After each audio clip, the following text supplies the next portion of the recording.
Hello everyone, আসসালামু আলাইকুম। আমাদের রেস্টুরেন্টে যে আসলে মুরগিগুলো দিয়ে আমরা বার্গার বানাই, সেই মুরগিগুলো কিন্তু এখন প্রসেসিং চলতেছে।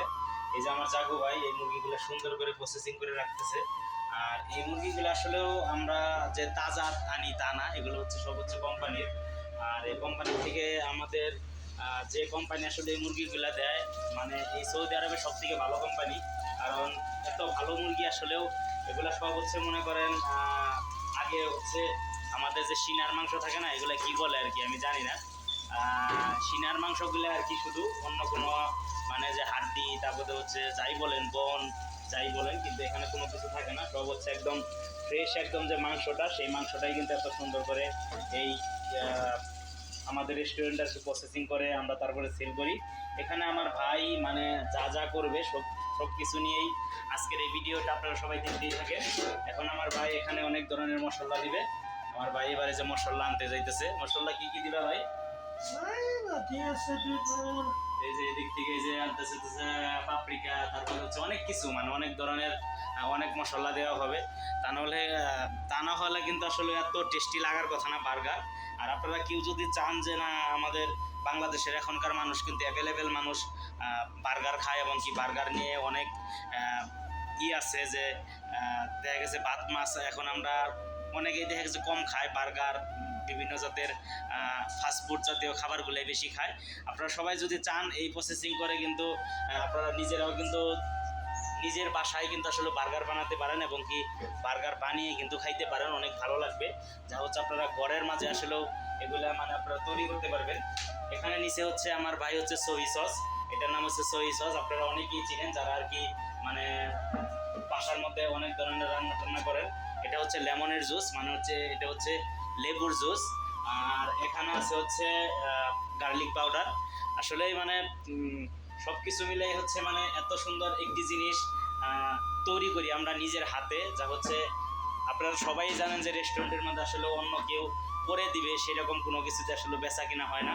আমাদের যেখানে আছে হচ্ছে তেল দিয়ে আসলে ওই যে এখানে যে গ্রিল চিকেন মানে যেটা হচ্ছে যে আমরা নিজের হাতে যারা ফ্রাই করি, আর ফ্রাই করা জিনিসের নামই হচ্ছে গ্রিল। আপনারা সবাই জানেন, এগুলার মানে নতুন করে কাউকে আসলে বলতে হবে না। আমার ভাই এবার এই যে অনেক সুন্দর করে এগুলা নিয়ে প্রসেসিং করবে। এখানে নেওয়া হয়েছে হাট পাপরিকা, মানে হাট পাপরিকা মানে কি হালকা একটু ঝাল আর কি, এটার নামই হট পাপরিকা। আর এখানে আছে হচ্ছে এটা কি, এটা ওই যে কি জানি কয় জিরার গুঁড়া না কি জানি, এখানে হচ্ছে আরবিতে লেখা তো মানে বুঝতে পারতেছি না। যাই হোক, মানে সব কিছু মিলাই মানে একটা জিনিস যে আসলে তৈরি করা হয় আমাদের রেস্টুরেন্টে সব হচ্ছে নিজের হাতে। এখানে কিন্তু আসলে ওইভাবে যে মানে বিভিন্ন রেস্টুরেন্ট আছে যে বাহিরের রাষ্ট্র থেকে বিভিন্ন ধরনের বার্গারের মাংস আসে, তারপর হচ্ছে যে বিভিন্ন কিছু আসে, কিন্তু আমরা কিন্তু সব কিছু হচ্ছে নিজের হাতে তৈরি করি। এই যে এবার আমাদের জাগু ভাই 1 টেবিল চামচ, আমার মনে হয় 1 টেবিল চামচ ডাল লইতেছে সই সস, 2 চামচ ঢাললো। যাই হোক, আমি তো আর জানতাম না, এটা আসলে বলে দিলাম। 2 চামচ ঢাললো। আর কি কি দিবা ভাই? লেমন জুস দিবে, এই যে লেমন জুস। আসলেও এই সমস্ত জিনিস দিয়ে আমাদের মতো যারা আসলে গ্রামে থাকি আমাদের পক্ষে আসলে সম্ভব না, কিন্তু এগুলো হচ্ছে যারা শহরে থাকে এবং কি বিভিন্ন জাতের খাবার দাবার খেতে চান নিজের বাসায় মানে করে, তারাই আর কি পারবেন। মানে আগে কিন্তু দেওয়া হয়েছে ওখানে তেল দেখতে পাচ্ছেন, অলিভ অয়েল তেল। এখানে কিন্তু অন্য তেল দিলে হবে না, সোয়াবিন, তারপর হচ্ছে মনে করেন নারকেল তেল, আমাদের বাংলাদেশে অনেক জাতীয় তেল আছে, ওগুলো দিলে হবে না। একদম অরিজিনাল এই যে দেখতে পারতেছেন অলিভ অয়েল, এই যে অলিভ অয়েলের এটা হচ্ছে অলিভ অয়েল তেল।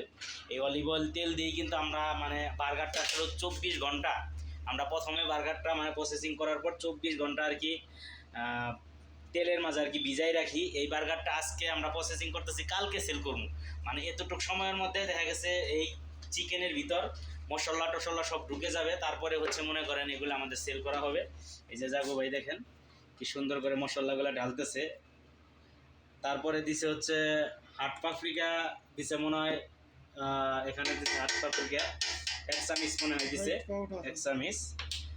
আর এটা হচ্ছে কি ব্ল্যাক পেপার, হোয়াইট পাউডার মানে হচ্ছে ওই মানে ধনিয়া গুঁড়া আছে না কি জানি সাদা, আমাদের বাংলাদেশে কি জানি একটা গুঁড়া আছে না সাদা সাদা, সেগুলো আর কি। যাই হোক, ওটা আমি নাম জানি না, এই জন্য বলতে পারলাম না। দিগলা সস না কি জানি কয়, ওই রকমই আর কি দিগলা সস কয়। আর এই যে এটা হচ্ছে ইয়ের ধনিয়ার গুঁড়ার মতো, মানে এগুলা দিয়েই কিন্তু আমার ভাই কিন্তু এই চিকেনগুলা এক রাত ভিজাই রাখবে, তারপরে কালকে এগুলো আমি সেল করব, কারণ হচ্ছে আমি তো এটার দায়িত্বে। আর আমার ভাই মনে করেন এগুলো সব কিছু প্রসেসিং করে দেয়।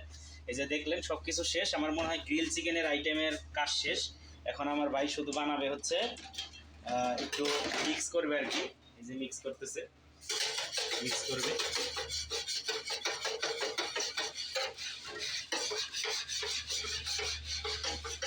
আপনারা যারাই মানে গ্রিল চিকেন খাইতে পছন্দ করেন, দেখা গেছে ছাদে বারবিকিউ, মানে যেটার নাম হচ্ছে বারবিকিউ চিকেন, বারবিকিউ চিকেন আপনারা দেখা গেছে অনেকেই ছাদে, তারপরে হচ্ছে বাসায় নিজের রুমে, তারপরে হচ্ছে যারা ব্যাচেলার আছেন তারাও খেতে পছন্দ করেন। তারা কিন্তু এই স্টাইলে কিন্তু অনেক সুন্দর করে গ্রিল চিকেন এবং কি বারবিকিউ আপনারা করে খেতে পারেন। এটা হচ্ছে বারবিকিউ চিকেনই, আর গ্রিল চিকেন বারবিকিউ চিকেন একই নাম। এই যে আমার ভাই এবারে মনে করেন যে তেলের মধ্যে ভিজাই রাখতেছে। এই সেম প্রসেসে কিন্তু আরেকটা চিকেন বানানো হবে, ওইটা আসলে অনেক লং হয়ে যাবে, ভিডিও দেখানো আমার পক্ষে সম্ভব না।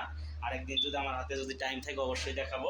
এই যে এখানে যে চিকেনগুলো দেখতে পাচ্ছেন, ওগুলা দিয়ে দুধের মাঝে ভিজানো রাখা হবে 24 ঘন্টা। 24 ঘন্টা পর ওগুলাও মানে নতুন, মানে একদম ফ্রেশ থাকবে, এবং কি ফ্রেশ করে দেওয়া হবে, ফ্রেশ করে আর কি ওই বার্গারটাও বানানো হবে। এই যে শেষ, এই যে চিকেনগুলো ভিজাই রাখলাম, আমাদের কাজ কিন্তু শেষ। এটা এখন র্যাপিং করে ডাইকা সুন্দর করে ফ্রিজের ভিতরে রেখে দিব, তারপরে কালকে সেল করব। যাই হোক, আমার ভিডিও এই পর্যন্তই। সবাই বাসায় একটু ট্রাই করতে পারেন এইভাবে।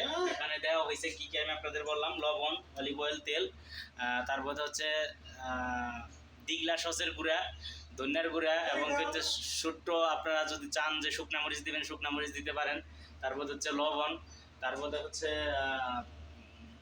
কি জানি কয় সয়া সস, তারপর হচ্ছে লেমনের জুস। মানে এই হচ্ছে 4-5টা জিনিস দিয়ে সুন্দর একটা গ্রিল চিকেন তৈরি করতে পারেন। যাই হোক, সবাই ভালো থাকবেন। আর আমার এই রেসিপিটা কেমন লাগলো এবং কি কেমন হয়েছে সবাই একটু কমেন্ট করে জানাবেন। সবাই ভালো থাকবেন। আসসালামু আলাইকুম, আল্লাহ হাফেজ।